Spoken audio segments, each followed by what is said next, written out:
அம்பேத்கர் எழுதிய அரசமைப்பு சட்டத்தை பாதுகாப்பதற்காகத்தான். மீண்டும் மோடி ஆட்சிக்கு வந்தால் கலைஞர் பெயரில் வழங்கப்படுகிற உரிமை தொகையை கூட நிறுத்த சொல்லி கட்டாயப்படுத்துவார்கள்.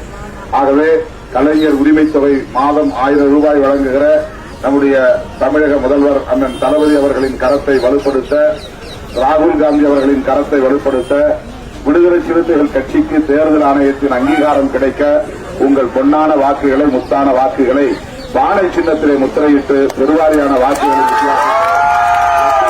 வேண்டும் என கேட்டுக் கொள்கிறேன்.